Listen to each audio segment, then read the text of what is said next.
Bueno amigos, pues continuamos desde la Feria Internacional del Libro de Guadalajara, ahora pues aquí en el stand del Fondo de Cultura Económica, que la verdad es de que tiene los mejores títulos de este año. La verdad es de que esta es una editorial que no solamente tiene grandes escritores, sino que también tiene muchas ediciones de bolsillo y tiene temas muy interesantes.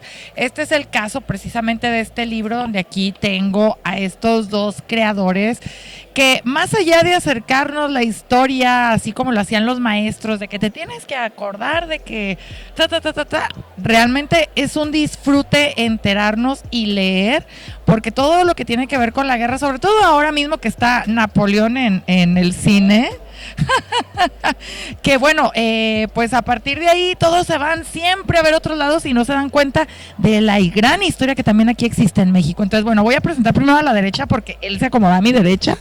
Raúl González, servidor de ustedes. Y a mi izquierda. Pedro Salmerón. Oye, pues este es un libro muy interesante que pueden encontrar aquí en el stand de Fondo de Cultura, que es 10 batallas que cambiaron a México, ¿verdad? Ustedes son amigos, se conocen y empiezan a hacer este excelente trabajo. ¿Quién me puede platicar un poco del proceso y de la investigación? Bueno, la idea original es de Pedro.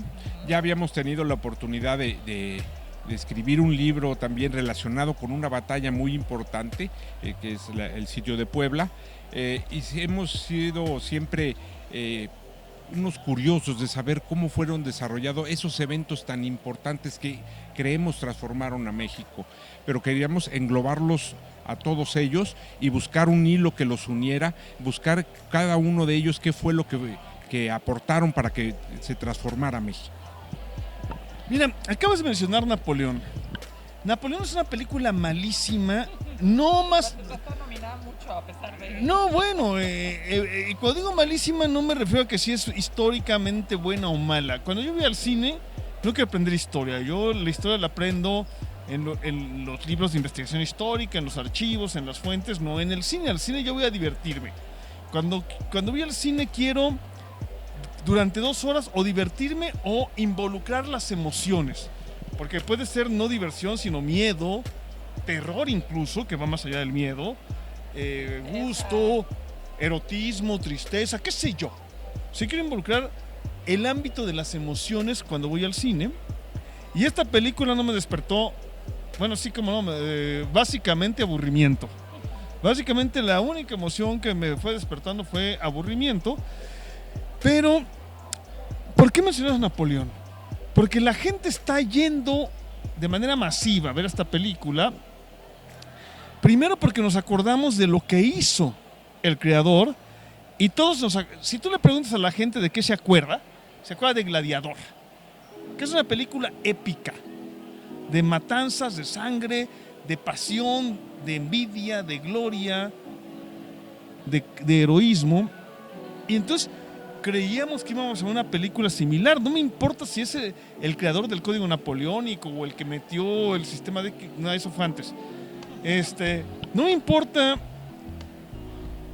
Napoleón, el personaje histórico. Querríamos ver una historia épica con ese tipo de emociones, y por eso estamos saturando las salas. Porque las batallas, como un momento de la historia que concentra las pasiones humanas en un lugar determinado y en un momento determinado, delimitados, tienen esa concentración. Y la gente se entusiasma y las quiere ver y las quiere entender, y por eso estamos abarrotando los cines.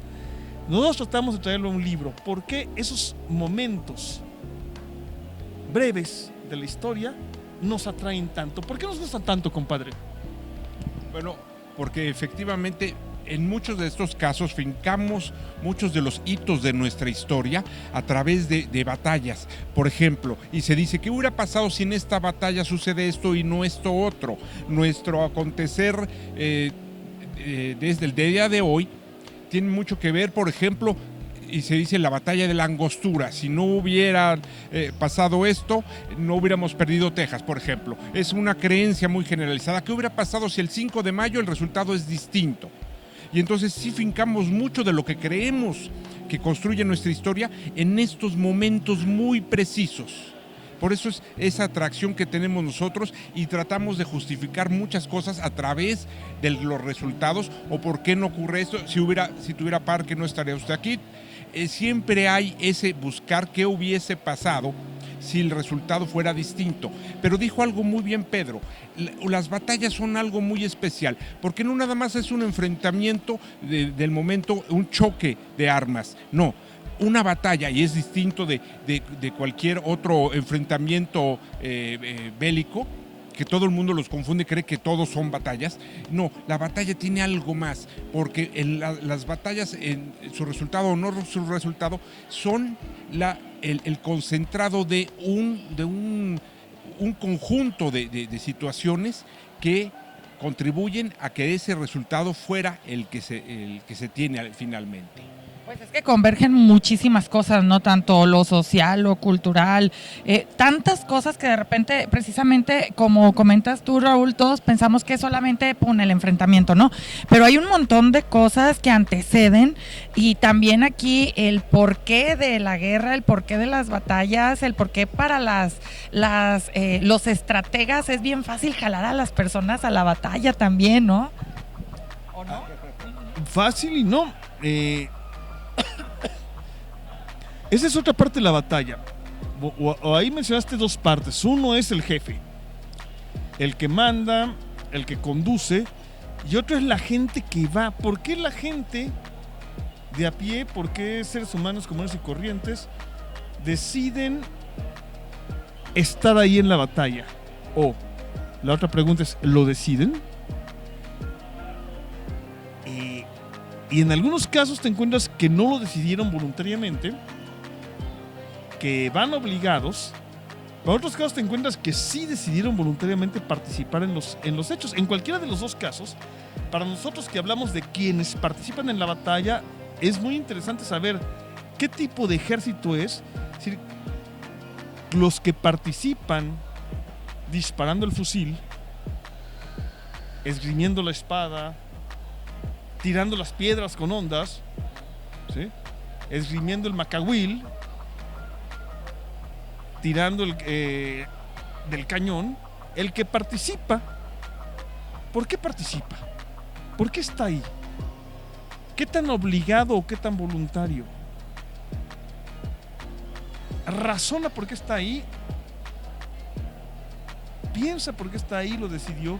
Y creo que de alguna manera también nos tratamos de meter, Raúl y yo, en ese ámbito del pensamiento, de acuerdo con lo que ellos dejaron escrito o lo que ellos contaron. Que por cierto, bueno, nosotros generalmente, precisamente por el cine, pues nos llegan la Segunda Guerra Mundial, la Primera Guerra Mundial, ahora lo de Napoleón, ¿no? Ahora todo el tema, el mood va a ser Napoleón. Pero nos olvidamos que nosotros mismos tenemos una historia llena de batallas y llena de grandes cosas que acontecieron, y precisamente todo el trasfondo y la profundidad de las guerras y de las batallas, porque de repente en el cine solamente lo contabilizamos como quién ganó, quién perdió, quiénes fueron los prisioneros, quiénes fueron los ganadores, y no vemos todo lo demás, ¿no? O sea, lo que comentabas de qué hubiera pasado, sí, pero pues no, tal vez no pasaba eso, ¿no? Tal vez pasaba otra cosa, porque también no hay un análisis tan fidedigno, y lo que nosotros conocemos como historia de las batallas es lo que vemos solamente en los libros de texto. Salimos de la escuela y párale de contar. Si no estudiaste historia, ya no te vuelves a interesar por ahora sí lo que sucedió en México, y nos estamos perdiendo, yo creo que una de las más grandes historias universales que pues realmente tenemos al alcance de un libro, ¿no? Entonces, ¿por qué creen que pasa esto como mexicanos? ¿Qué nos pasa? Bueno, muchas veces el resultado de las batallas ha servido para ciertos grupos darle una visión determinada a la historia, y se recuenta nuevamente por otro grupo, y también eso influye mucho en nuestra percepción de lo que es una determinada batalla. Entonces, son muchos factores. Incluso vean, por ejemplo, una batalla mexicana ha servido para dar incluso identidad a toda una comunidad. Vean ustedes los mexicoamericanos cómo perciben el 5 de mayo, que incluso es todavía de una manera más importante para ellos allí de nuestras fronteras que para nosotros mismos. Entonces, en las batallas, en este tipo de momentos clave, son hitos en nuestras propias historias, no nada más en la historia, sino cada quien usa la historia como dirían en el postino, la historia es para quien la necesita y se toma y se usa de acuerdo a ciertas necesidades. Yo no quiero pensar en el abuso de la historia, sino en la necesidad de la historia. Es que tenemos que conocer nuestra historia para saber de dónde provenimos, ¿no? Sin duda, para entendernos. La historia es para entender, y entender es entendernos a nosotros mismos. Y también para apasionarnos, para perdonarnos, para crecer.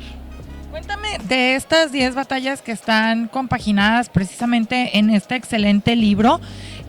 ¿Por qué decidieron enfocarse en estas? Y algunos datos que la gente no conozca y que les parezcan así súper interesantes, para que por favor salgan de sus casas, vengan a la feria, no nada más a ver ahí qué onda, sino que vengan realmente a llevarse un libro del cual van a sacar cosas muy interesantes. No sé si contar las 10 batallas, porque estaba pensando hacer un sorteo en mis redes sociales. Tal vez, ¿no? Hacer un sorteo en mis redes sociales para decir, a ver, el maestro Raúl González Lezama y su servidor hablamos de 10 batallas que cambiaron a México. A ver, ¿cuáles son esas 10 batallas? El primero que adivine, o los primeros 10 que adivinen cuáles son las 10 batallas que cambiaron a México, les vamos a regalar el libro. ¿Sí? Estaría muy interesante. Entonces, ¿por qué no dejamos en suspenso cuáles son esas 10? No te voy a contar cuáles son las 10 batallas porque estoy pensando en hacer una promoción por mis redes sociales y regalar a los primeros que adivinen cuáles son las 10. ¿Qué 10 batallas decidimos Raúl y yo que cambiaron a México? Porque pueden ser 100. Por ejemplo, puedo decir que dejamos fuera la de Ocotlán de 1924. Dejamos fuera las grandes batallas de los mexicas contra los purépechas de alrededor de 1505, 1506. Entonces, pongamos los límites, los marcos temporales. En la primera se enfrenta la Confederación Mexica contra la Confederación de Oriente, en donde los generales, los que deciden son al parecer Hernán Cortés y Cuitláhuac. Y en la última, las estrellas que brillan en la propaganda son Álvaro Obregón y Francisco Villa, aunque hay muchos otros involucrados. Entonces, no diremos de momento, no en estas primeras entrevistas, no en esta presentación en Sociedad del Libro aquí en Guadalajara, cuáles son las 10 batallas, para ver si hacemos un juego en redes sociales.